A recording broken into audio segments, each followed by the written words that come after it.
To start your journey as a teens coach, there are practical steps that you need to take. And you can't have a successful career, or even if you're just a teacher that needs to connect with teenagers that you're working with, if you don't know these things. I'm going to share a few of them. Before I start, I need you to remember that it's a game of consistency. I mean, you can't plant a seed today and expect it to grow the next day. You have to be patient, you have to put in the work, you have to work constantly on it. You have to keep developing yourself until you get to the point where you say, yes, I've built this thing and it's worth it. So let's get into the video. Number one, finding yourself. I talk about this a lot because there is no way you can help others find themselves if you've not found yourself. Because essentially, mentoring and coaching teenagers is about helping them find themselves. It's about helping them discover who they are. In fact, when people come to me, when teenagers come to me, the first thing I want to do with them is to help them discover themselves. Help them discover themselves, help them create values, and then skills. These three things are the first three steps I take with working with teenagers. But I can't do that if I'm not in the place where I'm already working on myself for those things, if I don't have those awareness. So you need to find yourself. You need to find what is it that you want to do with teenagers. Define it. What's your mission? What's your vision? What kind of world of teenagers do you want to see? Do you want to see a world where teenagers are becoming exceptional and doing great and incredible things? Do you want to see a world where teenagers are more skilled in tech? That could be your own passion. Do you want to help teenagers develop writing skills, and that's what you want to do? Do you want to help teenagers who are hurting? You need to know what it is that you want to do. What problem do you want to solve for teenagers? And that would also help you to narrow down and know who your audience are supposed to be. So finding yourself is essential. Finding yourself is you discovering, this is what I want to do, and this is what it is for me. Is either my hobby, my full-time career, or my give back to the society. So you need to discover and define what it is that you want to do. That way it's a cruise. The next thing you need to do before you start off as a teens coach is to heal if you need to. Now, I said heal if you need to because the reason a lot of people get into working with teenagers like myself is because of an experience, is because of an experience they had growing up or experience they had as an adult, and they felt obligated to start off something to address that challenge. For instance, I was sexually molested at the age of 7, and as a result of that experience, I felt like, okay, now that I'm healed, now that I'm whole. It even started way before I was completely healed of the trauma. My working with teenagers was almost as a response to what experience I had. So a lot of people have different reasons why they want to work with teenagers. Some want to do it because they just feel there's this need that they need to meet. There's this gap they need to fill. Some also start working with teenagers because they just felt like, oh, it's a cool thing to do. So whichever way, if your reason is because you were hurt, is because you were raped, you were molested, you were sexually abused, you failed at something, you had an experience with your parents, you had a failed parenting experience, so that your parents maybe did not give you did not train you the right way in your judgment, and you feel like you want to correct it among teenagers, you want to help teenagers who are struggling with same thing. It's a good cross to take on. However, you need to heal from that pain.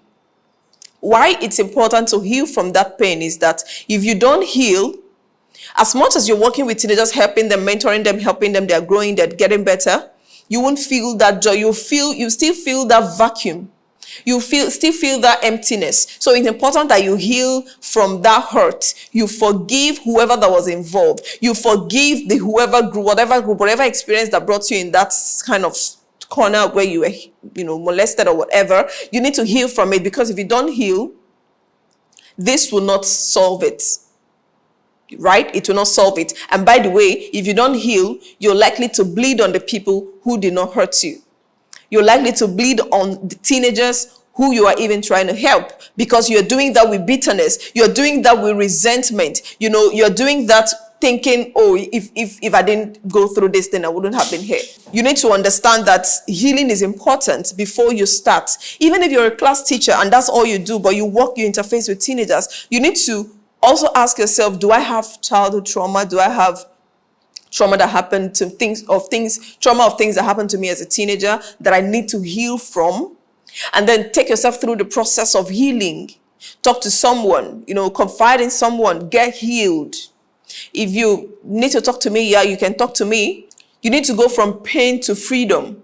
You need to go from that point where the thing is a fresh wound to where it's now a scar, that it no longer pains you. Even when you make references to it, you just remember it like a memory. It doesn't hurt you anymore. If not, your journey as a teens coach, teen mentor, class teacher, or one that work with teenagers would not be impactful. It will not be effective, because what you want is to make impact, have influence, and make income from this thing. And if you don't achieve these things, if you don't heal from it, you won't give that full expression. You will have things reserved because you have pain points. You have things you don't want people to know about. You have things that you don't want people to come to encounter with. You have, all of that. Heal so that you can do this thing extremely well. The next thing that you need to do is to learn your lesson. Learn your lesson. What was it that happened that made me feel pain? What was it about this experience that made me feel judged, made me feel rejected, made me frustrated? Learn the lesson and learn how, it's not helpful to keep judging yourself, to keep beating yourself up. And for instance, you were raped. It's not helpful to keep telling yourself, if I didn't go there, I wouldn't have been raped. It has happened, and there is definitely nothing you can do about the past. So let go of the past and heal from the present so that you can move into your future. So stopping over to not the pain, to pick on the wound, is not going to help you. Allow yourself to heal and then learn the lessons. Ask yourself, what should I have done differently? Okay, this. That's the lesson. So that next time I can correct it.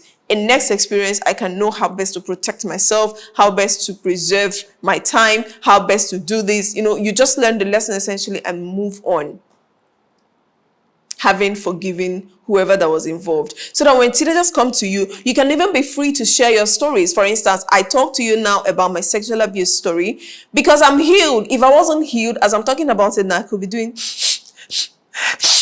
I'll be sniffing and crying because I'm not healed yet, okay? But I am right now, okay? And I can share the story from any platform in the world, in any place, because I've healed from it. So you need to heal and learn your lesson. Next thing that you need to do is to define your audience. Who are your audience? The audience that you have is important. Now, you can decide you can have so many audience actually. So when I first started, I thought I was a feminist. Mine was a rigorous journey, right? I thought I was a feminist. I thought because I hated men, because of my abuse. The person that abused me was a guy, was a man, and he was way older.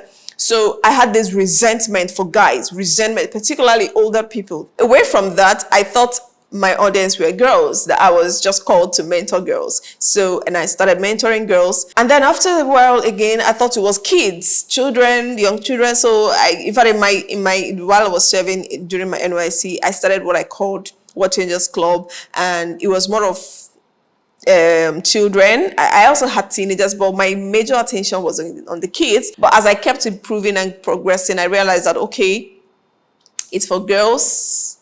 And then I realized, okay, it's not just for girls. I had one dream that made it, profound, a very profound dream that made me know that, okay, I'm actually called for both gender. And I've seen firsthand how my interaction, my mentorship has helped tons and tons of teenagers, both boys and girls. I've encountered one of the most amazing humans on earth working with teenagers. So if it's a journey that you want to start, you want to define your audience, you want to know who it is. It doesn't mean that you can't talk to the other people, but it means that you know who your message is for, so that when you're preparing, making your research, reading, you know where you're focusing.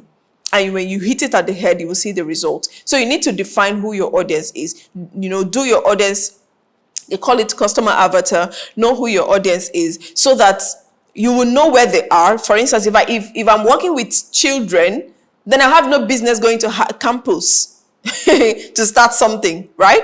I go to where they are.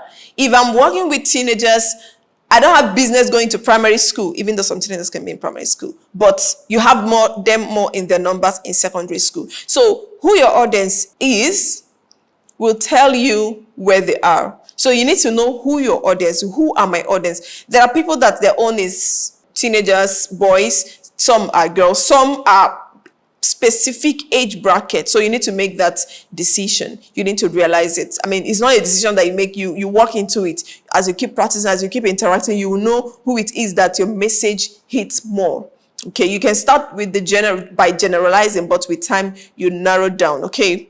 Another one is to craft your message and niche down. So crafting your message is like deciding what solution you're bringing. So let's say that, I mean, even if you're working with teenagers, if you've decided that, okay, it is for teen girls or if it's for teen boys, it's for ages 10 to 20 or 15 to 18, whatever age you've come to, close up as the age of people that you work with, you can now decide, okay, what's my message? What solution am I bringing?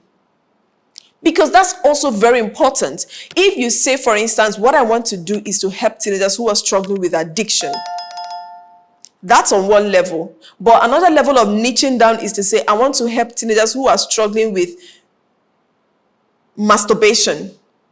It has narrowed it down a little more, right? If you say, I want to help teenagers who are struggling with relationship matter, you know that you are a teens coach, but your area of focus is relationship. For instance, myself, the area of my strength is I help teenagers develop healthy self-esteem and grow into exceptional adults. So I help them, teenagers, if they are having issues with self-esteem, if they have, experiences that is making them struggle with themselves, I help them with the process of self-discovery, self-identity, developing executive functioning skills that will help them grow into the adults that they need to grow into. So it's pretty narrowed down for me, even though I know I can go, I can go further to, narrow down a little more, which is a journey I'm also on. So know what solution you're bringing, know the people that own the solution, so that it will help you to take it down to them. If you want to help teenagers, what exactly do you want to do for them? Do you want to help those that are struggling with rape, sexual abuse, addiction, in the addiction, masturbation, smoking, drinking, sexual addiction, whatever it is, you want to help teenagers who are struggling with self-identity crisis. You want to help teenagers who are struggling with body image, who are struggling with relationship, friendship matters. All of that can be your area, so that if anyone, organization, churches, people are doing something and they want someone who is very good in talking to teenagers about relationship, they remember you, because that's your area, that's your niche. You've created it for yourself. So you need to narrow down and then begin to read materials, books, and studies in that area. Does that make sense?